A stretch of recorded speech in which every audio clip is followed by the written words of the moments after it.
Everyone's burned out. These shows are the opposite of that. Long, cozy, and better than anything Netflix has made in 5 years. You will not finish this video without adding at least 3 shows to your watch list. This Australian show got cancelled in 2015 after its 2nd season. Network pulled the plug, everyone moved on. That should have been it. Except fans wouldn't let it die. They made enough noise that the show got picked up again with new funding, brought back the cast, and made 4 more seasons. After season 2, when the new production team took over, you can feel the quality drop a bit. But at least it actually got to finish its story properly in 2018. It's set in rural New South Wales right after World War II.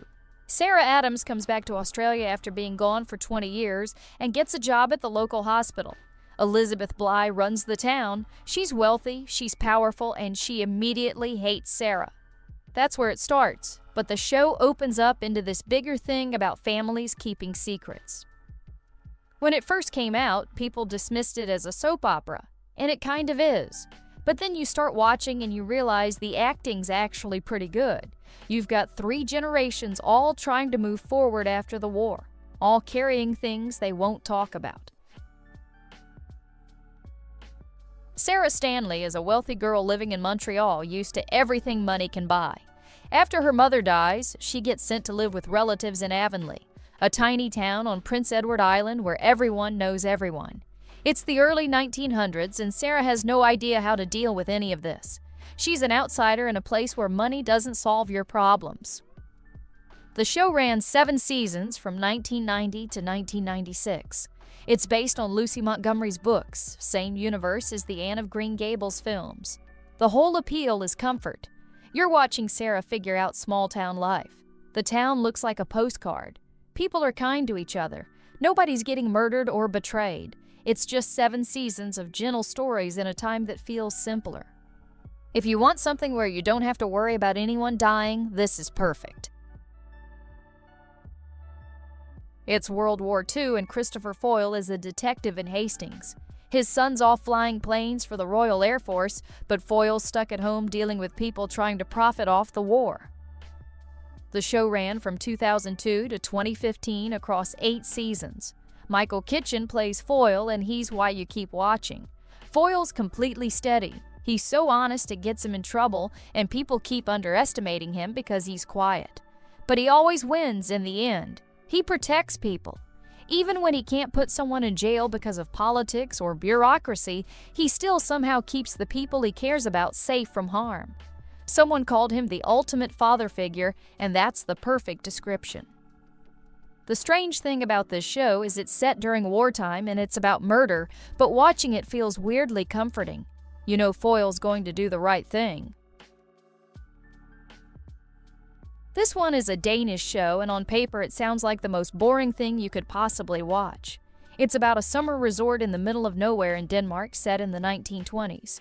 The show follows the same group of guests year after year, and their stories get tangled up with the local villagers. And yet from 2016 to 2020, this was the most watched fictional series on Danish television. The hotel's run by a landlord who's terrible to everyone and his wife who's just trying to hold everything together. You've got country maids and parlor maids dealing with wealthy guests. And all of this is happening during an incredibly specific window of history, right before the stock market crash of 1929, when Hitler's starting to gain traction in Germany. Everything's about to change, but nobody knows it yet. It's on PBS Masterpiece with subtitles, and it absolutely defies logic. There's no violence, no explosions, it's just people at a Danish seaside hotel. And somehow you end up caring about every single person there. Jennifer Worth was a nurse midwife in the East End of London in the late 1950s. Worth wrote memoirs about her time there, and in 2012, a producer, Heidi Thomas, turned them into a show. The memoirs covered maybe 3 or 4 years of Worth's life. The show is now on season 15. The show became this ongoing chronicle of the late 50s moving into the 60s, following the same characters as the world shifts around them. And it deals with some pretty dark stuff. Real poverty, infant mortality, all the harsh realities of that time and place. But it manages to stay hopeful somehow. It really makes you feel like community matters, like human connection can get you through terrible circumstances. 15 seasons of that without ever tipping into cheap sentimentality. That's harder to pull off than it sounds. Victorian England, 1882. Eliza Scarlet's father dies unexpectedly and leaves her basically penniless. She could get married for financial security, which is what everyone expects her to do. Instead, she decides to take over her father's detective agency and run it herself. The show stars Kate Phillips as Eliza, and the setup is her trying to build a reputation as a private detective in Victorian London when women weren't supposed to be doing that kind of work. She keeps having to call on her childhood friend William Wellington, who's a gruff Scottish detective inspector at Scotland Yard. The mysteries themselves are fine, they're decent enough, but what's actually brilliant is the chemistry between Eliza and William. It's a lighthearted mystery show, but the relationship is what hooks you. People have compared it to The Alienist because of the period setting, or to Miss Fisher's Murder Mysteries for the tone. But it's its own thing. The comedy and mystery blend really well here. This one aired on Masterpiece Theatre back in the 90s. Scottish production, shot in Scotland about a doctor who comes back from World War II to a tiny village. It's 1946, the war just ended, and he's trying to run this rundown medical practice. The show doesn't really have big dramatic plots. It's more like watching life happen in a small town. Someone needs a smallpox vaccination. A couple breaks off their engagement. The doctor deals with some bureaucracy. What makes it work is you're just spending time in this place. Dr. Finlay is technically a sequel to a BBC show from the 60s called Dr. Finlay's Casebook. But you don't need to have seen that. This one just continues the story decades later with different people making it. And because it's from the 90s, there are some storylines that feel dated now. You'll notice stuff that didn't age well. But if you want something with Call the Midwife energy, this does that job. Same creators as Anne of Green Gables. They wanted another big family saga, so they made this one about the Great Depression in a mining town in northern Ontario. The father dies unexpectedly. The mother has no money and nowhere to live. She has to split up her kids and send them to relatives while she tries to get back on her feet. The whole show is about whether she can pull her family back together. It worked as something families could watch together. The production looked authentic for the Depression era without feeling overwhelmingly bleak.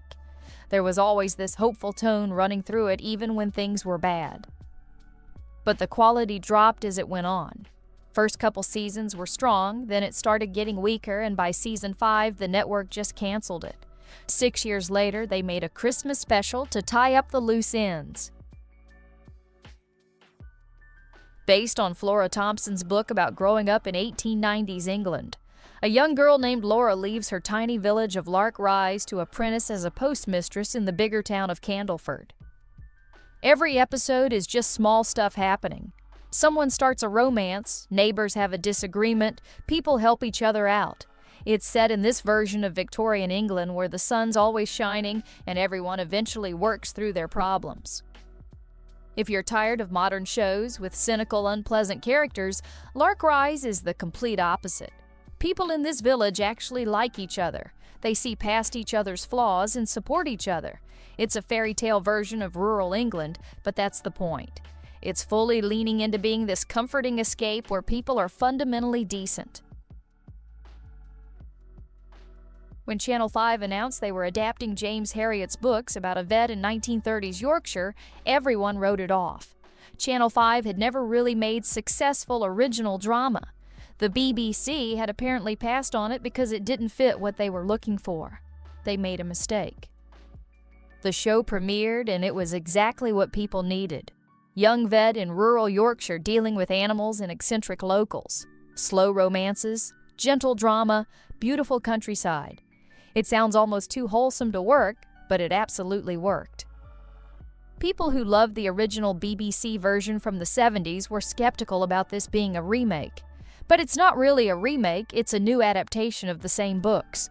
The old version stuck closer to what Herriot wrote. This one takes his stories and adapts them more freely. Sometimes it adds drama that wasn't in the books, but it keeps that gentle humor he was known for. It's on 6 seasons now. Channel 5 bet on wholesome content when everyone said it wouldn't work, and it became their biggest hit.